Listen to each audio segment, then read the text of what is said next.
KXTC Podcast. Bonjour, la Dracénie fait actuellement face à une désertification médicale avec seulement 70 médecins généralistes pour 108 000 habitants. Parmi eux, 46 ont plus de 60 ans et 24 ont plus de 65 ans. Les intercommunalités jouent un rôle crucial dans les politiques territoriales de santé. Avec 272 intercommunalités dotées de la compétence santé, dont 16 communautés d'agglomération, elles sont en première ligne pour lutter contre la pénurie de médecins généralistes et favoriser la coopération entre les différents acteurs de santé. L'échelle de l'agglomération est idéale pour développer une politique de santé territoriale adaptée. Cette approche locale permet de répondre efficacement aux besoins spécifiques des habitants. Bien que la santé soit une compétence régalienne de l'État, les solutions mises en place par les intercommunalités varient en fonction des réalités territoriales. Elles forment un rôle de proximité nécessaire dans la prise en compte des besoins. C'est dans cette optique que Dracénie Provence-Verdon Agglomération a pris la compétence santé le 29 juin 2023 et a modifié ses statuts pour établir le développement d'une stratégie globale visant à continuer de proposer une offre de soins adaptée au territoire. Nous avons demandé à Richard Strombio, président de Dracénie Provence-Verdon Agglomération et maire de Draguignan, des précisions complémentaires sur l'inauguration de ce centre de santé. En tant que professionnel de santé, pourquoi avoir souhaité que la compétence accès aux soins soit prise par Dracénie Provence-Verdon Agglomération ? C'est très simple. Moi, je me rends compte de cet état de délabrement de ce système de santé depuis longtemps. Mes confrères, le personnel médical aussi. Donc, il est indispensable pour apporter rapidement des réponses à nos concitoyens de prendre les choses en main. C'est clair. Quelle est actuellement la situation de l'accès aux soins en Dracénie ?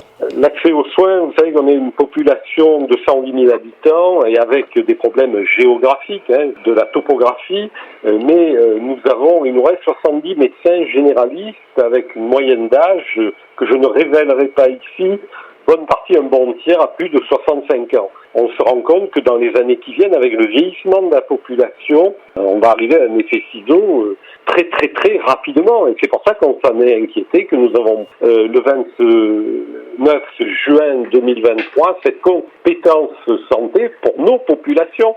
Est-ce que cette situation est spécifique à la Dracénie ou est-ce qu'il y a d'autres agglomérations qui sont aussi dans cette situation identique ? La France entière est en grande problématique de désertification médicale. Il reste encore quelques zones privilégiées grâce à l'héliotropisme, à des vecteurs qui nous échappent.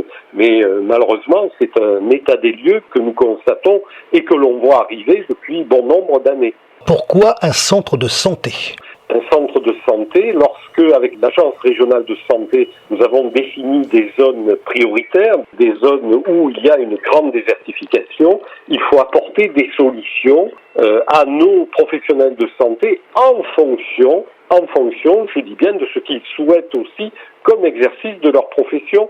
On ne peut pas les tailler, corvéer à merci. Ce sont des personnes respectables qui se dévouent 24 heures sur 24. Ils ont le droit, comme tous nos concitoyens, à des moments de repos, à un exercice de leur profession qui soit cohérent avec la qualité des soins. Comment fonctionne un centre de santé ? Alors, un centre de santé, il y a une mise à disposition de locaux, d'abord, de secrétariat, de Doctolib, de prise de rendez-vous, et ça va se négocier avec les professionnels de santé, les jeunes retraités, les actifs, les jeunes, tout simplement, les jeunes médecins, qui veulent trouver une structure adaptée non seulement à leurs besoins, mais à leur mode de vie. Et ça, c'est très important, avec une rémunération, évidemment, qui soit le salariat, avec des honoraires, ça c'est ma déformation, avec une rémunération qui soit cohérente avec leur activité. Pourquoi le choix de Vidauban et quelles sont les antennes de ce centre de santé ? Vidauban a été diagnostiqué par l'Agence régionale de santé comme zone d'intervention prioritaire, ce qu'on appelle dans le jargon une ZIP. Ça, c'était déjà il y a 2-3 ans. Donc maintenant, on a d'autres problématiques, des antennes pour mailler le territoire sur Bargemont, sur Coms, où il y avait déjà une maison de santé, sur Silan-la-Cascade, avec au centre Draguignan qui a encore des solutions. Des antennes sont faites pour mettre les populations à une distance convenable de leur domicile. Et puis, si on peut encore faire des antennes, en avant, on y travaille déjà d'ailleurs. Alors justement, est-ce qu'on peut déjà prendre des rendez-vous ? Ah oui. Les rendez-vous, donc déjà, tout est publié pour Doctolib. Il y a un numéro d'appel unique, un accueil à Villeauban de 8h30 à 19h du lundi au vendredi. On a bien sûr ouvert au mois de juin, le 11 juin, on a ouvert Villeauban. Évidemment, on a été pris d'assaut. Au mois de juillet dernier, c'est à Silan-la-Cascade que ça a ouvert. Et comme c'était déjà ouvert, et on attend incessamment sous peu l'ouverture de Bargemont.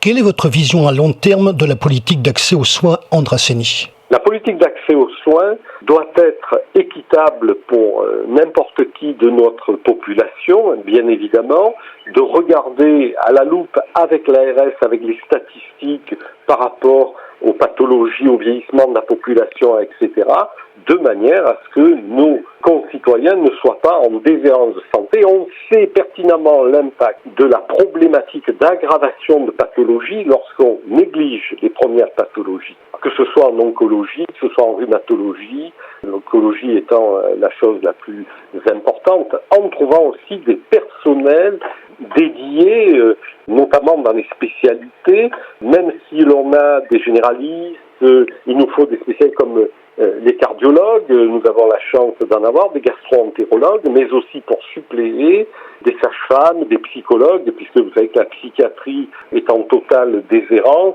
Nous faisons en sorte de pallier par ce qui est légal, bien entendu, mais en même temps sur le dévouement de praticiens qui respectent leur éthique auprès de nos populations, et je les en remercie.